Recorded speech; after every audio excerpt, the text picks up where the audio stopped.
Welcome back to the Wrestling Related Podcast, where the topics are related to wrestling and the three of us are related to each other. I'm Josh, Dustin, Corey.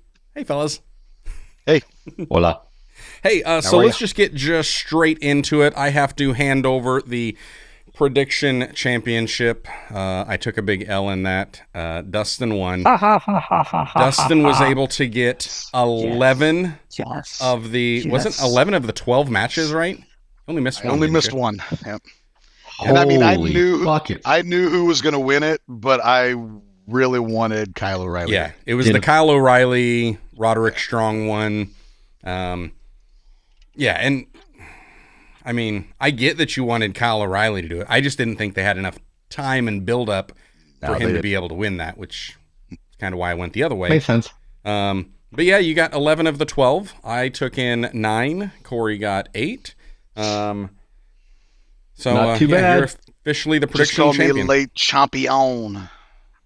Not too bad for me, having watched for only the last 2 weeks. Right? Yeah.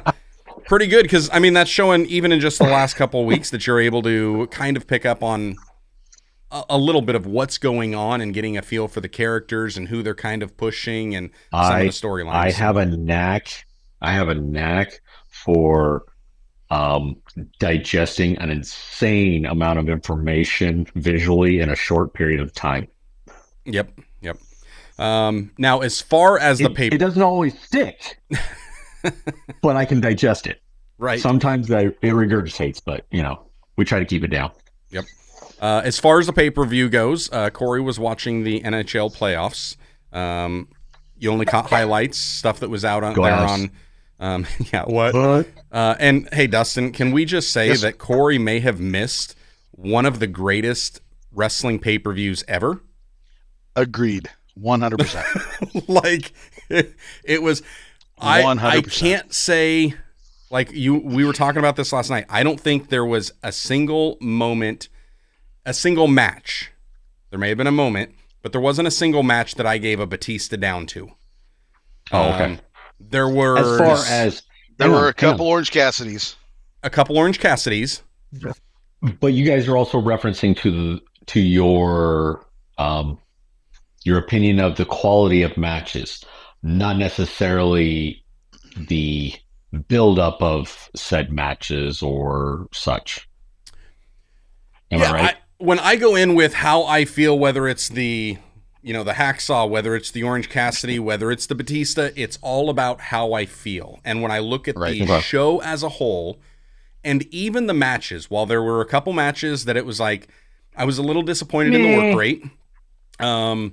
It was one of those that it was like, I still enjoyed the story that was told, and I enjoyed the outcome. And so even though it lost my attention briefly, it pulled me back in at the end, especially the finishes of them. They brought me back in. And to me, and how you start, how you finish is the biggest thing. The stuff in between. And we're talking about an art form. Correct. We're talking about an art form here. So one man's 5-star match is another man's stinker. So some people watch like Harley Race and Ric Flair in a cage and they're like, whoa, greatest thing I've ever seen. Somebody else watches a couple Brits, the skinny little boy that does all the, I don't know, contortionist stuff. Oh, Zack Sabre Jr.? You know what I'm talking about? Yeah, him. Yep. Against somebody else, and they never leave their feet, and they'll be standing up applauding. So it very subjective. Apples and oranges. We're still talking about food here. Very subjective. It was just for an overall professional wrestling show, especially a pay-per-view that you're going to be putting forth your good money. Very well done, and it really felt like there was something in there for every single wrestling fan that they would have enjoyed. Now, those that like the technical wrestling and like the moves, there was a lot more in it for them. And I think I had commented on, and we'll get to the match, here in a little bit. But there was even a comment that I had with on like X today, where I don't know, it was like Sports Kita, and they said, was that the greatest match, or the match of the year or whatever. And I said, or they said, which one was better? And it was either Cody versus Roman or Ospreay versus Danielson. And I said, wrestling, Ospreay versus Danielson. Sports entertaining, Cody versus Roman.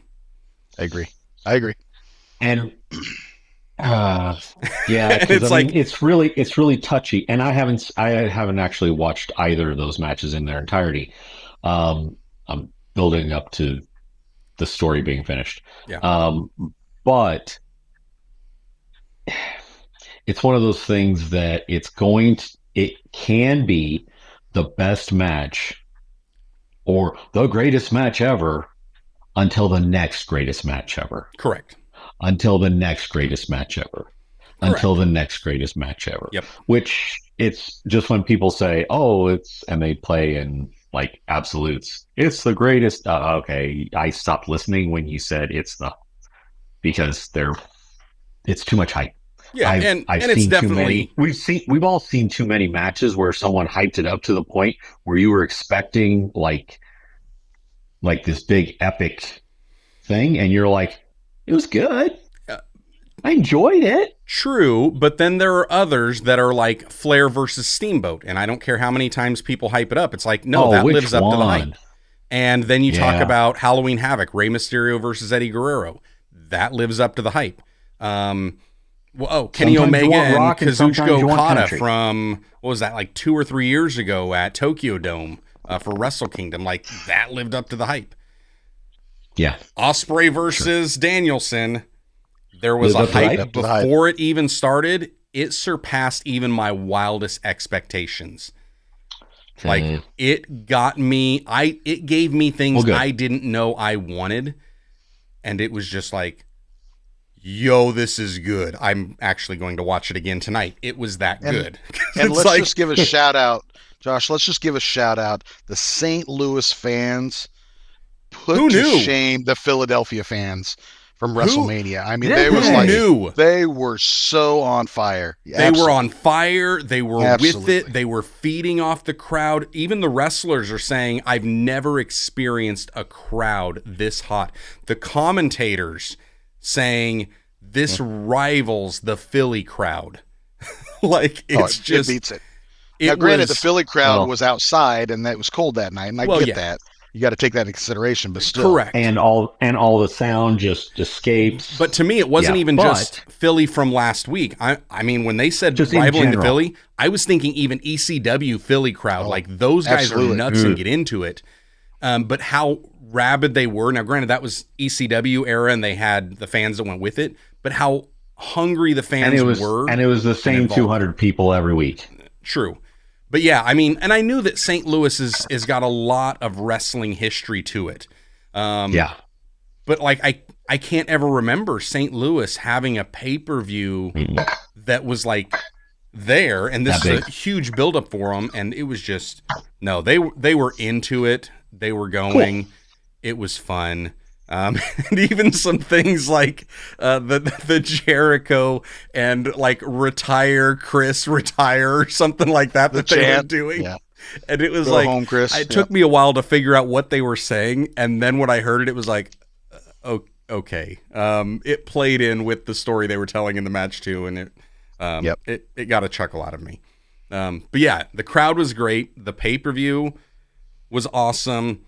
Money well spent. Money well spent because I will be watching a couple of those matches multiple times. Again. I will probably watch the Ospreay Danielson several times. Because it was just, it was, you know how there are matches, and here's where I'll do the different comparison between the Cody Roman. Great match, by the way.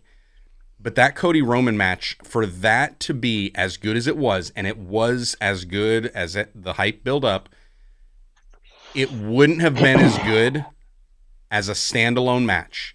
It needed that 2 years of storytelling, all of that time that invested, that just had you bubbling over and ready for it, like on the edge.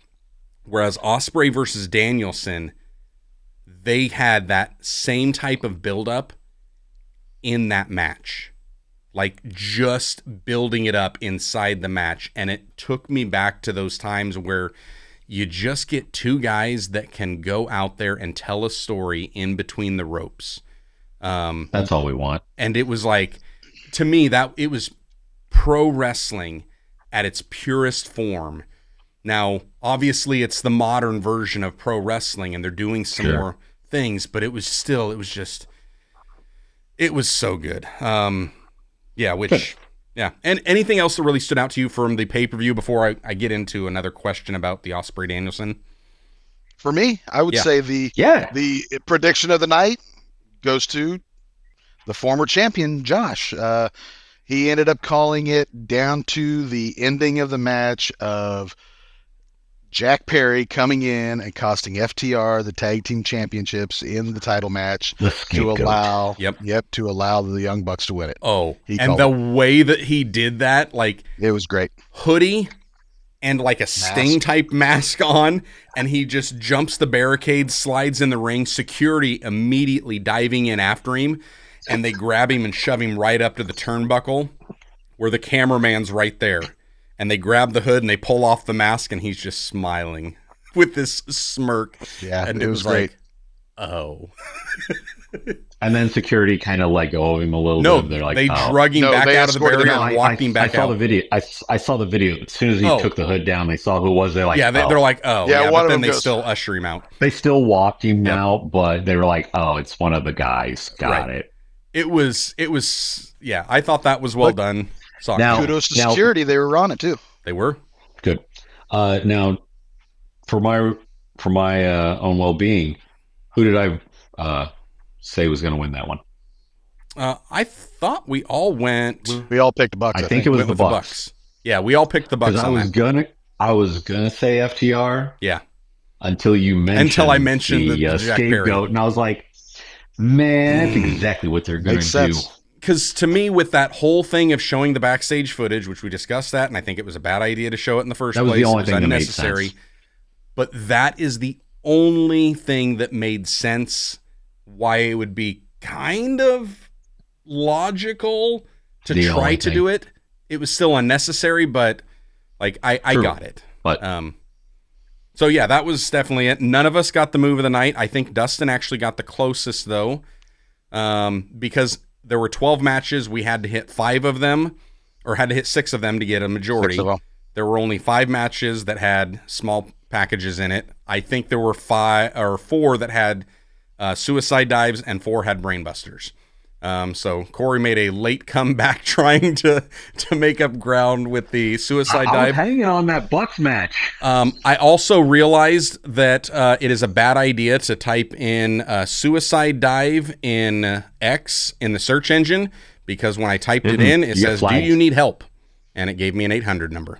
It was like, yes, I need help. I want to see if anybody put in a video of a suicide dive, because it was the very first match, the Trent Beretta one, and I hadn't been paying attention.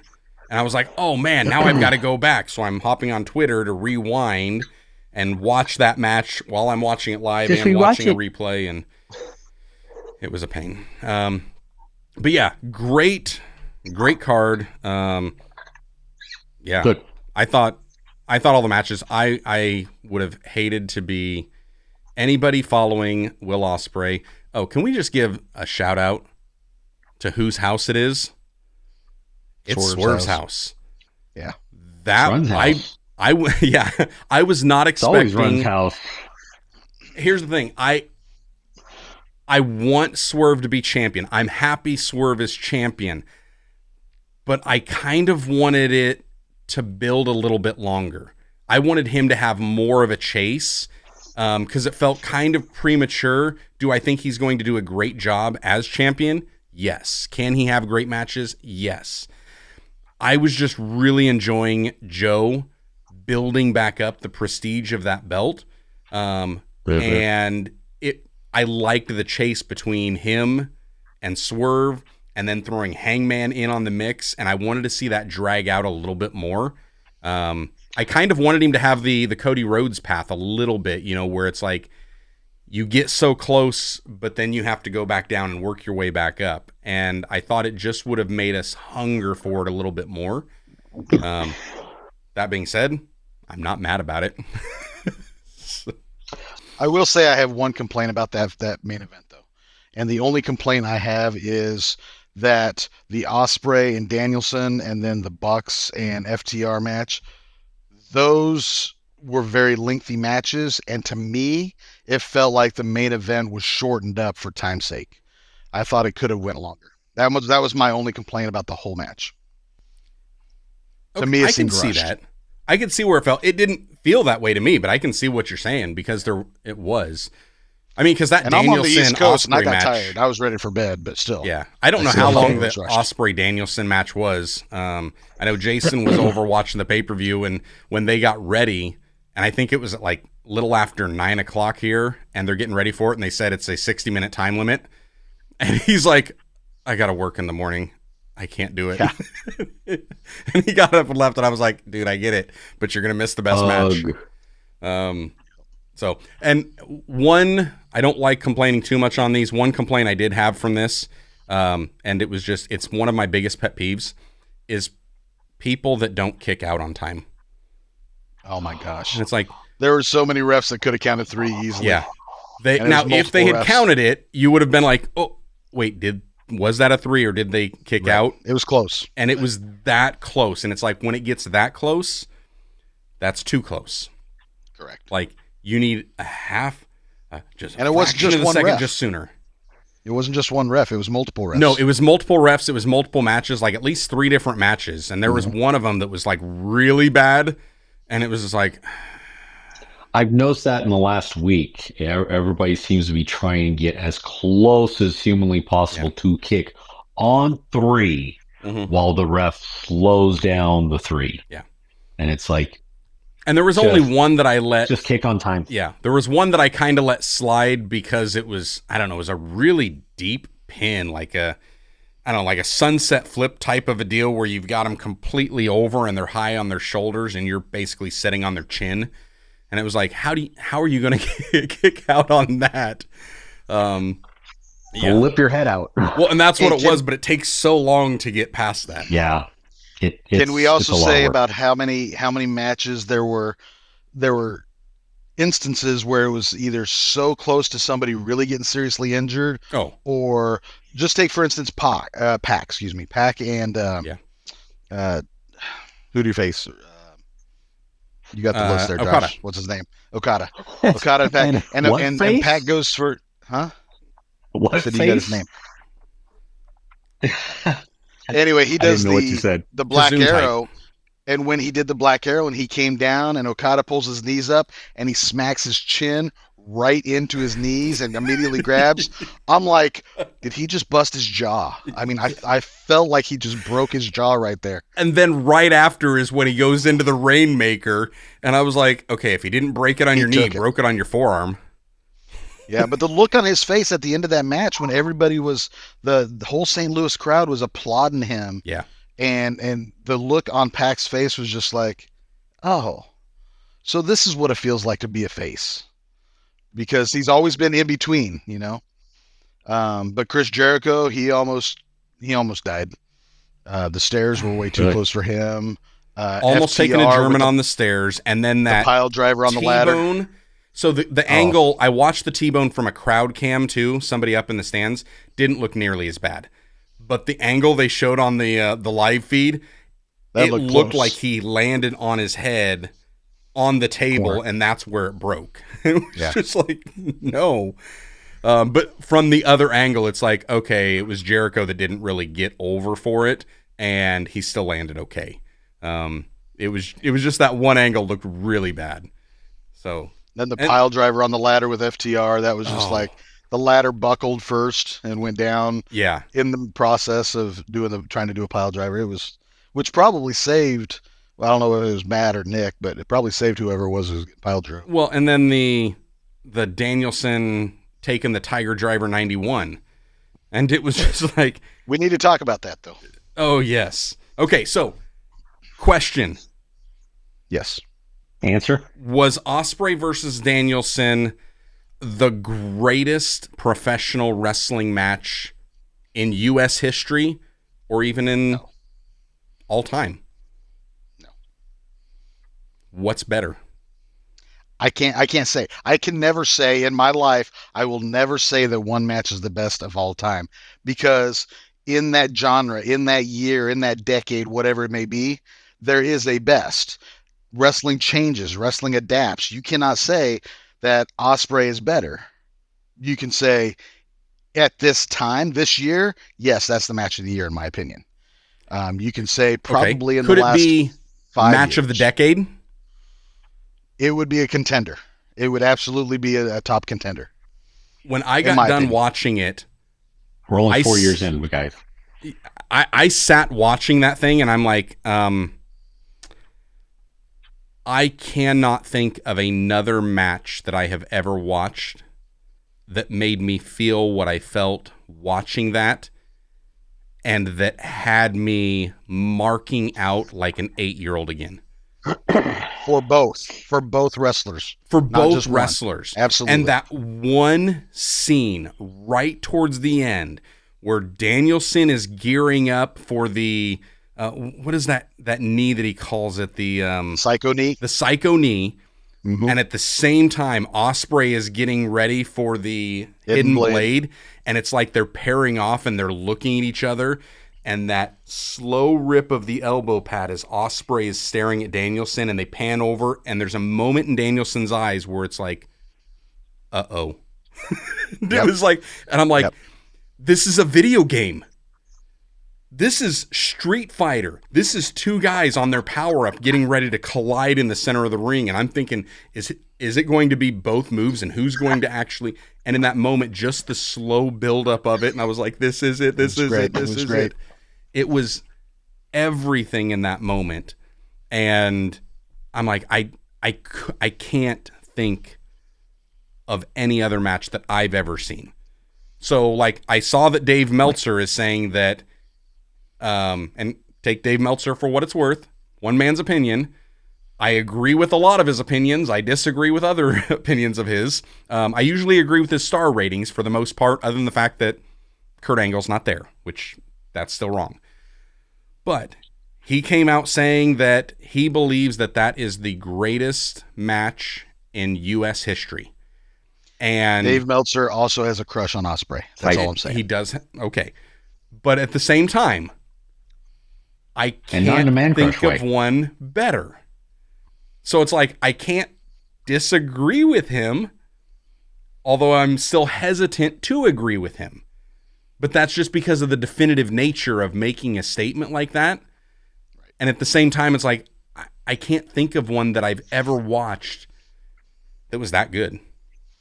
Like, so, and by saying that it's even the match of the decade, you're already claiming that it's the match of the decade before even half the decade is done. Yep. Thereby saying that both those guys cannot do it again. I don't see how they could. Well, people said the same thing about Flair and Steamboat after the first one. And they did a series. And the one missing that nobody seems to find footage of is the one that they both claim was better than the other two.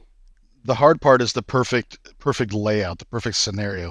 You have to be put back into a space where you have a perfect night. You're performing like you did. Both parties are performing. The crowd is responding like they are. Referee is on like he is. There's all that perfect scenario that has to be incorporated. So to turn around and do that exact same thing again, it's virtually impossible. And that's the thing with Danielson on his last year of wrestling, and here is Ospreay in his first year as a full-time AEW guy. Like, he's coming in, and everybody for the last few years have been saying Will Ospreay is the greatest wrestler in the world, and he even says, I can't claim it until I beat Brian Danielson.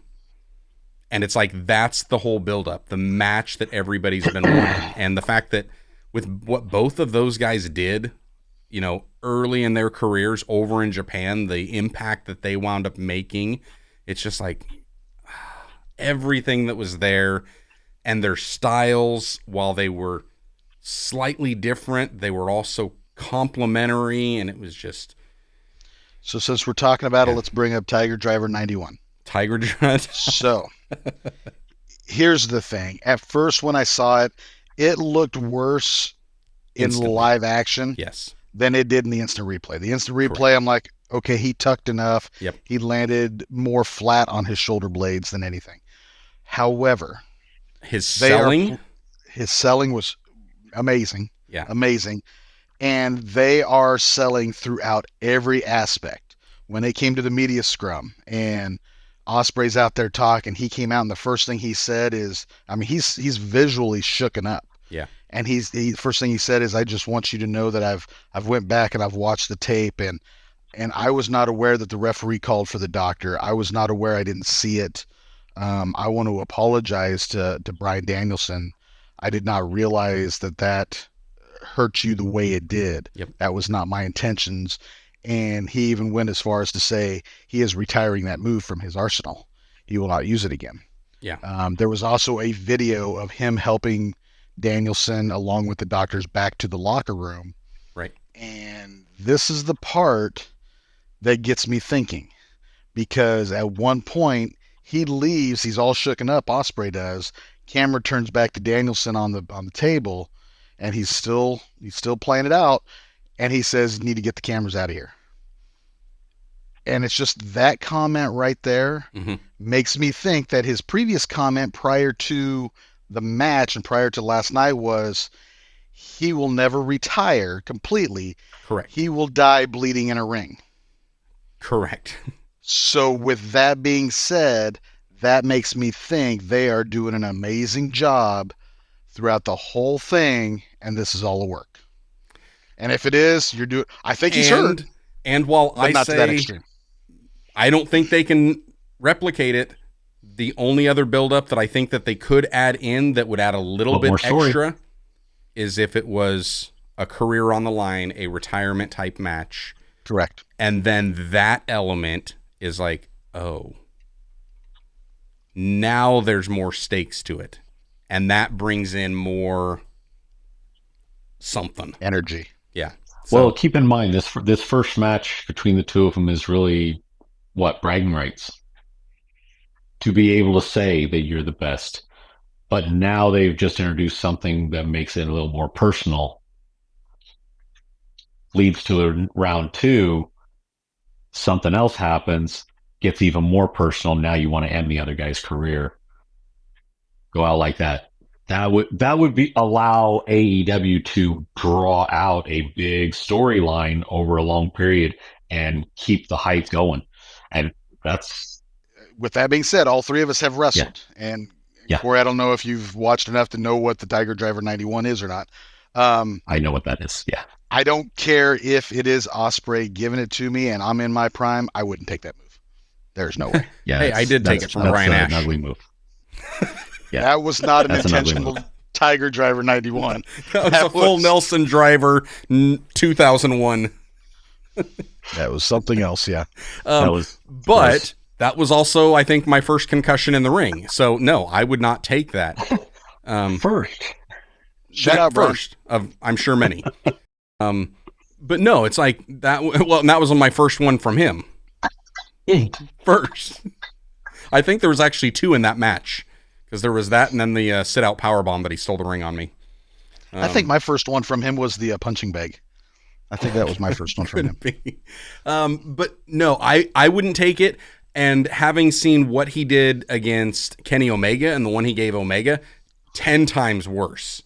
Yeah. Like, he dropped Kenny Omega right on his grape.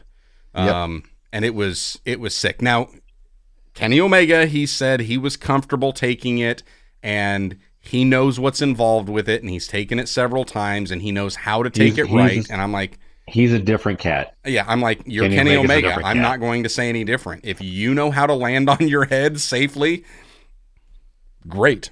I never figured that out. So it's like, if you can do it and you're comfortable with it and he's comfortable giving it to you and the boss is comfortable with it happening, who am I to say differently? I wouldn't do it. I don't really enjoy seeing it. I mean, in a way I do, but in a way I don't. yeah. I really didn't want to see Brian take it. And like you said, when it first happened, it's like, oh no, he might be injured. And the way he was instantly like reaching back, grabbing the neck and shoulder, and the refs coming over and calling for him. And yeah, the storytelling perfect in that, because Will Ospreay hits it and he immediately turns around and he's pumping himself up. So his back is to all of this while it's happening. Mm-hmm. And then he turns around and then it's like hidden blade. But no X was ever thrown up by the ref. Correct. It was simply motioning to the doctor to. Yeah, and that's the other part of it for me, where that match, it pulled me into being just a pure fan, because there was no part of the smart mark in me that was even looking for the X in that moment. I was a fan and I thought he was hurt, and then I saw it coming. I was like, no, and I was just sucked in. Like, I couldn't even switch that part of my brain on to even look at him in that manner as anything other than just a pure fan. And that's credit to those two. Masterful storytelling in the ring, with the moves, with the setup, with the build, fast, slow. It was a roller coaster ride, and I want to take it again. So now I'm changing directions and talking about different aspects of last night. And now, Josh, I don't know if you hopped on YouTube. AEW released a quick little vignette of videos of the Bullet Club Gold talking after their win. There was the one with Ospreay and Daniels. Go back and watch it. The very last one was Julia Hart. And the little clip of Julia Hart doing her little thing at the end of that got me so excited it's not even funny. I was almost more excited. No, I wasn't more excited than the Ospreay Danielson. I was. it was up there though. I saw something in that one. No, if you watch that, and I don't want to spoil it because you were hyped. It was hype. It was good. It was good. Okay. The Timeless, was it Tony Storm? Timeless Tony Storm. How was that match? Timeless Tony Storm won, and I am happy about it. Fair enough. Lightning Daffodil is Lightning Daffodil, and I'm glad she didn't win. Fair enough. I caught this past week, I caught a video clip of her, Tony Storm.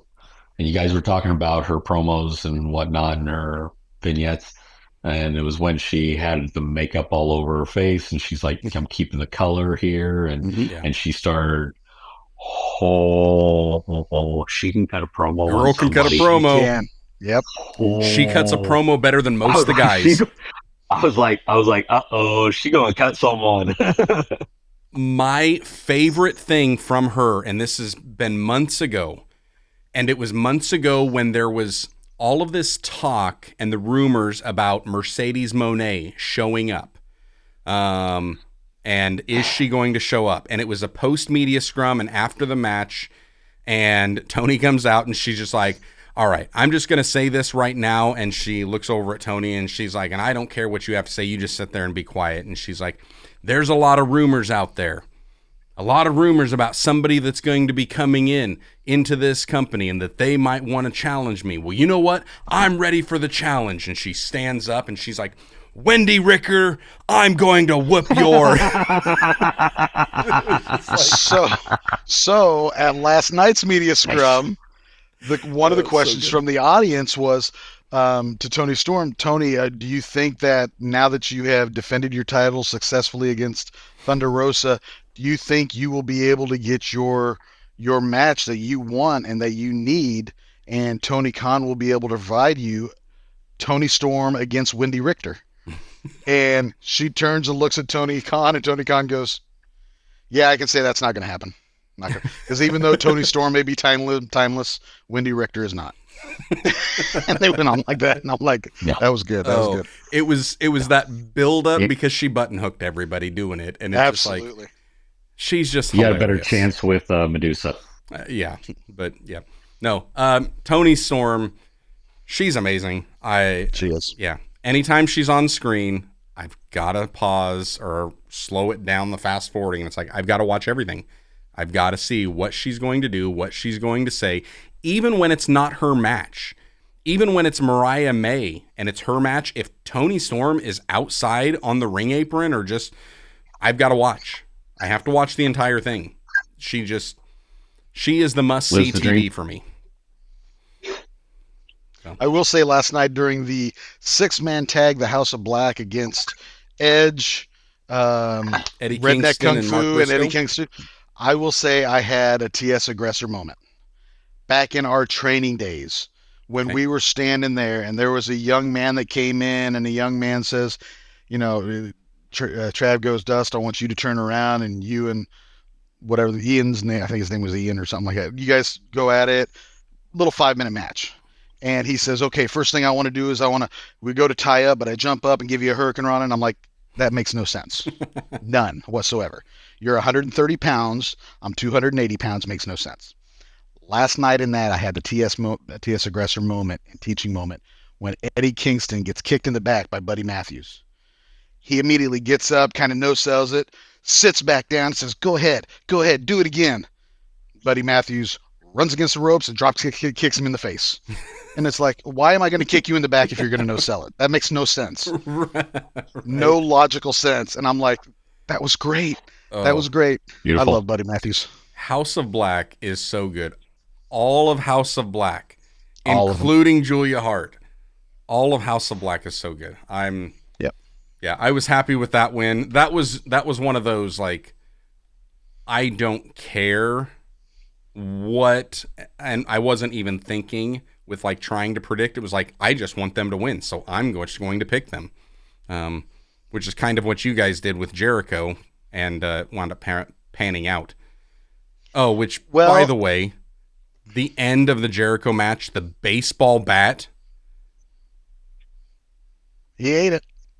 He just, like, it's a FTW rule, so anything goes, and he's doing, like, 2 different spinning back elbows, the Judas effect, the hook, and he's kicking out of them. And so Jericho just, like, goes out and grabs a black baseball bat, Hook stands up, and he just swings it and catches him, like, right here, and he just eats it. And I was like, 1, 2, 3, he doesn't move. You just took his head off with a baseball bat. And the whole time Jericho's saying, I'm sorry. First. But it was like, okay. Once again, didn't make sense. Why would I keep doing wrestling moves to you when I'm allowed to use a baseball bat? Makes no sense. I mean, using the baseball bat made sense. I tried to hit you with my elbow, and that didn't work. I've got a baseball bat under the ring. So I'll just use that. FTW rules, ECW rules. I'm starting with a potato gun. We'll go from there. There you go. All right, well, let's move on to some WWE stuff. Talk about the Fed. Last week we talked about how they have new World Tag Team Championship belts. And on SmackDown, we wound up getting new WWE Tag Team title belts. And I like those better.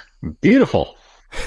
Are these not so much better than... Very reminiscent of the older version ones that yes, guys like Demolition and them carried. Yep. Heart Foundation, et cetera, et cetera. Yeah, the old school.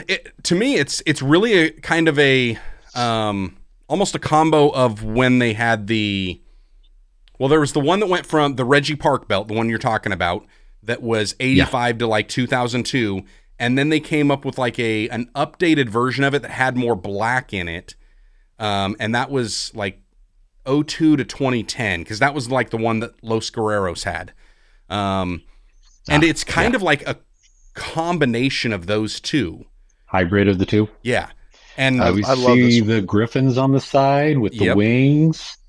Do we think maybe we might see more wings and some more belts coming soon? I am Josh hoping. Getting excited about that idea? I am hoping, and I don't know if I can even. I wonder if I can zoom in on this. Let me see if I can, because there was also. Nope, that's not going to work at all.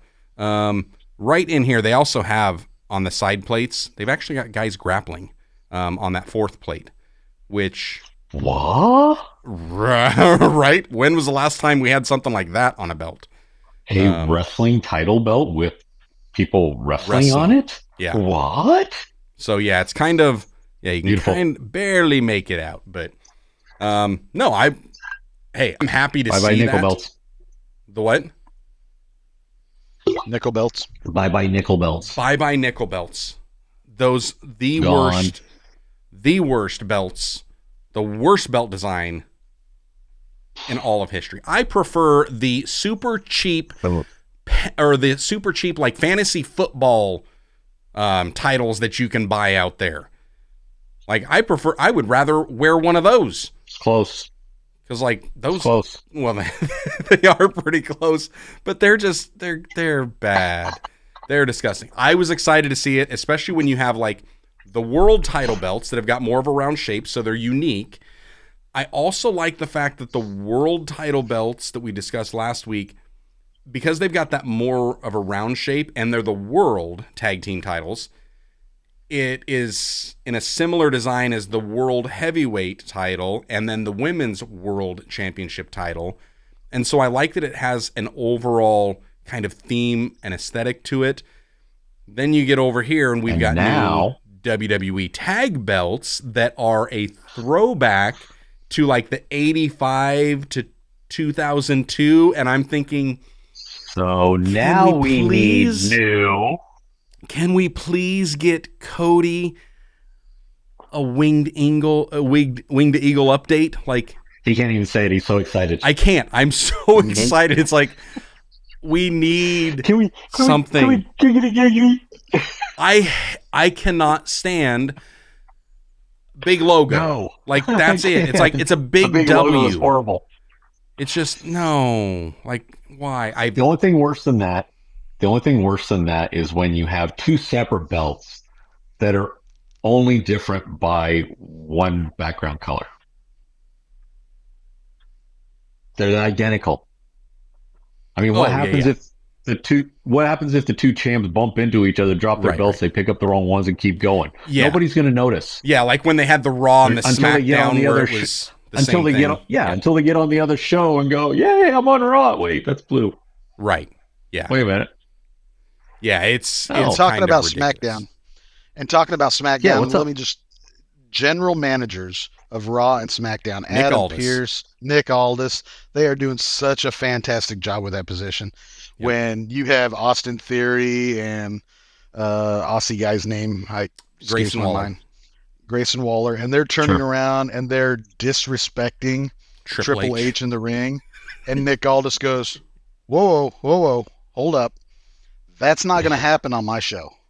Yeah. I will strip you of those titles. I will do, and I'm like, finally, don't let these guys turn around and walk over you. A general manager being a general manager, being the boss. And I also like the fact that we have Adam Pearce and Nick Aldis. Yep. Both of whom, if I remember right, are both former NWA world champions. Yes. And so you get two guys that they've got a wrestling pedigree. They know what it's like. They're two of the boys, and now they're kind of running the show. And it really fits, especially with Triple H being head of everything, and now you've got these two. It's like, okay, I like where this is going. I don't know about Adam Pearce, but Aldis, he doesn't have like any physical limitations. So if it came down to it and he's like, all right, let's go, he's ready to go. I don't think Adam Pearce does either. He could jump in a match. Yeah. Yeah. So I like it. I'm enjoying those guys as the general managers. And that is because, it's partially because of they do know and they have been the boys. Because I didn't like a lot of the old general manager duties that you had, and it was always like an afterthought, and it was just like they were trying to somehow try to recreate the Austin McMahon feud just with somebody else, and it was like I don't like where it was going. It sometimes felt it was too much like an Eric Bischoff type of a moment, and it's like, no. Just, I mean, have somebody that's actually in charge, that you can do the backstage vignettes, somebody that you can go to it. Let Triple H just actually run the business. A backstage matchmaker. Yeah. Who would you say your favorite GM is? Probably Nick Aldis. Yeah, probably Nick Aldis. Yep. I agree. Mick Foley.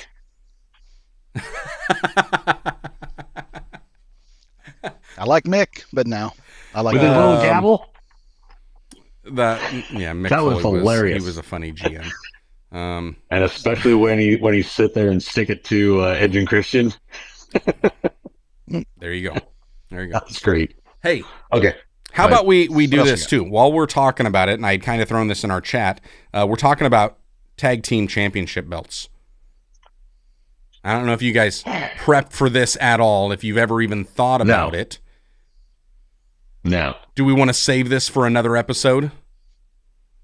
Yes. To do our Mount Rushmore of Tag Team Championship designs? Yeah. Let's save a title belt talk for its own episode. We're not spending a full episode on title belts. That's like a... No, but we can do a short one. I was going to say, that's like a 2-minute talk. I mean, you just... Oh. It's listing a Mount Rushmore. Like, what's your Mount Rushmores? Didn't Josh just go off for 3 minutes on just one belt? Well, it's a brand new belt. If I'm given a Mount Rushmore, it's a list. I don't have to defend it. It's my Mount Rushmore. I'm the one that etched it in stone. You go etch yours in stone. So, all right.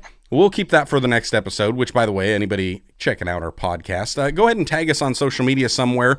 Take a screenshot of the episode. Let us know that you're watching, and let us know that you've got some Mount Rushmores of tag team title designs. I'm talking any company, any era. Let me know what your favorite designs are, but we're talking designs, right? So it has to have a look component to it. Although it's really your Mount Rushmore, so you can create whatever you want.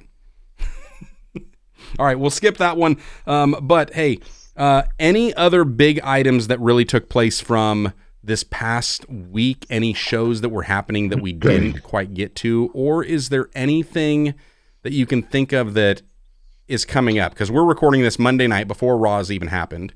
Y'all are listening to this on Wednesday morning or whenever. Sure. But anything else that really popped?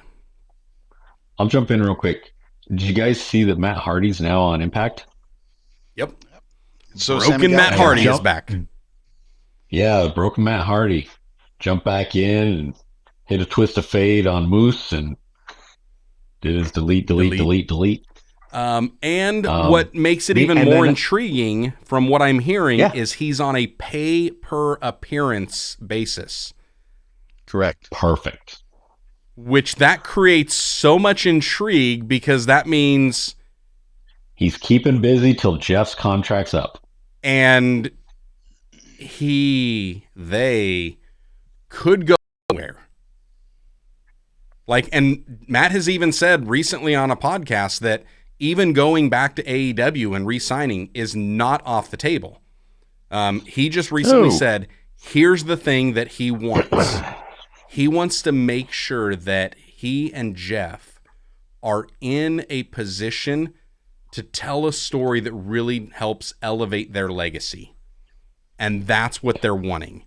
Because they know they're on, like the final run, final few years, and they want to be able to do something. And I honestly think one of the best things that they could do, if I'm their agent, I'm telling them, here's what we should try to do. Let's try to go everywhere and make a title run everywhere in these last few years. Even if you don't achieve it, even if you don't get it, let's go to TNA and let's see if we can have Broken Matt Hardy and Brother Nero make a run for those titles. Then let's see if we can go over to New Japan and pick up some gold. Let's see if we can head down to Mexico and pick up some gold. Let's see if we can get back into AEW and pick up some gold. And then let's see if we can go back to WWE, where it all started, and make another run and for just some finish gold. it there. And let's see if we can, in the next few years, etch our names as the greatest of all time. That's a cool idea. I think for the fans, as long as they end their career as a tag team in the Fed, nobody's going to complain. Yeah. Yeah. Well, the only other way I could see them ending a career, even if it's not in the Fed, is if it's against Edge and Christian, or Adam Copeland and Christian Cage. Do you realize that those guys were only a tag team for about 2 years? Edge and Christian, yeah. Yeah, there was a really short window there in the early 2000s. Yeah. That's crazy. It was a really short year, but there were, and that's back when the belts were constantly changing hands. Oh, yeah. I mean, you had Edge and Christian, you had the Hardys, you had the Dudleys, then you had the Acolytes coming in, and I think Right to Censor was in there for a little bit, and then you get Los Guerreros kind of thrown in the mix, and then it's back to Edge and Christian and the Hardys and the Dudleys. Not to be confused with Los Conquistadors. Correct. Yeah. Right. I got Justin. All right. The gold. That's funny. Yeah. Oh, here's another thing that happened out of this last week. Yeah, what else? Jon Moxley is the new IWGP World Heavyweight Champion. Yep. And maybe the greatest image I have ever seen of somebody after winning a belt, because he's holding up the belt and he's giving a side eye and he's just covered in blood. And it's that little bit of looking out of the corner of his eye. And I was like, oh, whatever the photographer was needs a raise, because that thing's beautiful. Like, it was just blood and all. It was like gruesome and yet beautiful. And it was just that perfect combination. Which, from what I'm understanding, if I saw that right last night watching the pay-per-view, we get this Wednesday IWGP night title on the line. Jon Moxley versus Hobbs. Yeah, Powerhouse Hobbs. So that match is going to hurt. I feel sorry for Hobbs. I feel sorry for Hobbs. Welcome to Wrestling Moxley. Yep. Yeah. I feel sorry for Hobbs. Did you say welcome to Wrestling Moxley? Welcome to Wrestling with Moxley. Yep. With. Can we get a t-shirt? There you go. Sal Bandini, want to wrestle? Just like... My name is Finley. I like to fight. Yeah, true. Yep. So yeah, that was something else that I saw. Hit really hard in safe places. Hit really hard in safe places. Yeah. No, I would say that the last couple weeks, especially barring a couple silly things that were said on Dynamite, yeah, it's been really good and really enjoyable. And now, like, the worst part about it is once I saw you've got Matt Hardy back in TNA, it's like, yeah. Do I have to figure out how to watch TNA now? Money. Yep. I thought the same thing. I was like, I don't know. Because they also got Nick Namath and they got, you know, Sami Callihan. And I like Jordan. I like the women's champion. Jordan Grace is great. She is amazing. Oh, okay. So here's something else that heard on the rumor mill. There's a rumor that Tessa Blanchard. Yeah, that she might be coming back. Doing what? That TNA is having talks about possibly bringing her in and giving her another chance. The rumor out there is there might be enough time. What? I think it's the only thing that would save her career. Yeah. After being ousted from that company for comments and behavior, to have them bring her back, that's what she needs. In spite of it, would kind of tell the other companies, okay, it wasn't so offensive or so horrible that they wouldn't bring her back, and she is that good that they would put her back on the payroll. Maybe we'll take a look. Yep.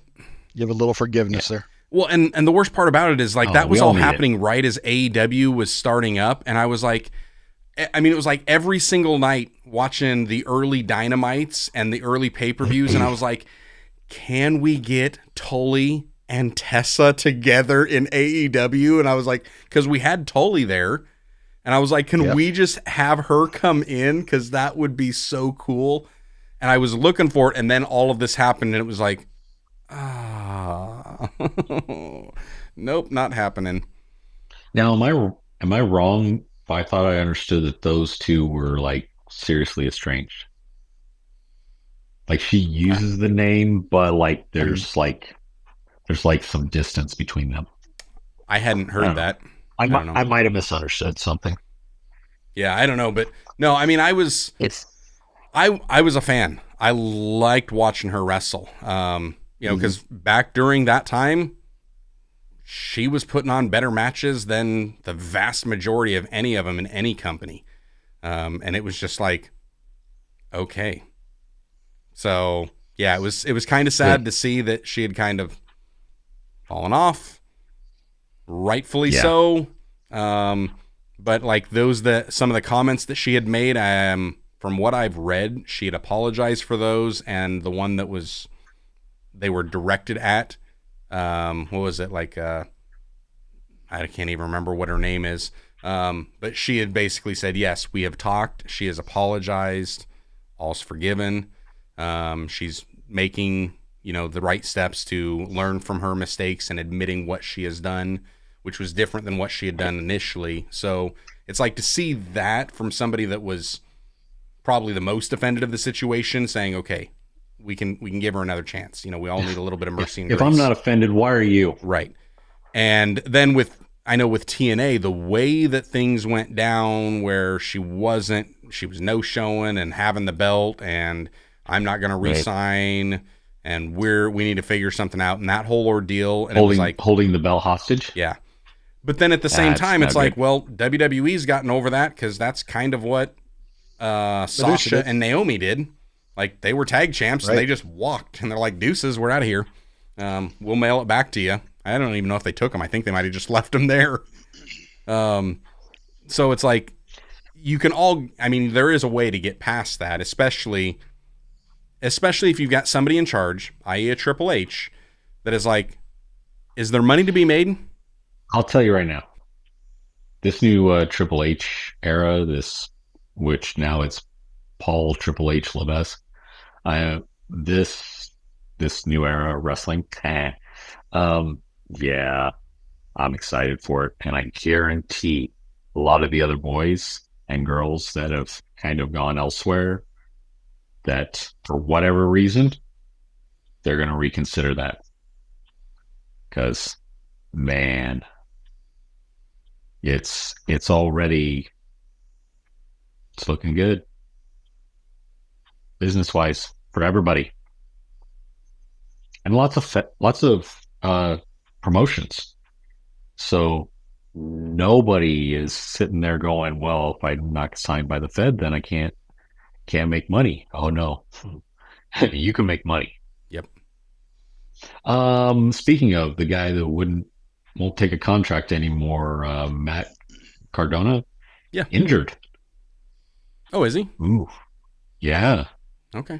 Yeah, he got injured. Yeah. You have to read up on that one. Yep. Not sure to what extent or how long he's out, but I don't know. But he's one of them that I wouldn't be too worried about him anyways. He's got so much stuff that's going on. And that's the guy that banked on himself, and it paid off. So much going on. Plus, he's got a Chelsea Green, that kind of have her carry some weight for a little bit. But then on top of that, here was one of the cool things that I don't know if you guys had caught this. You remember Rapid Delivery Rory Fox.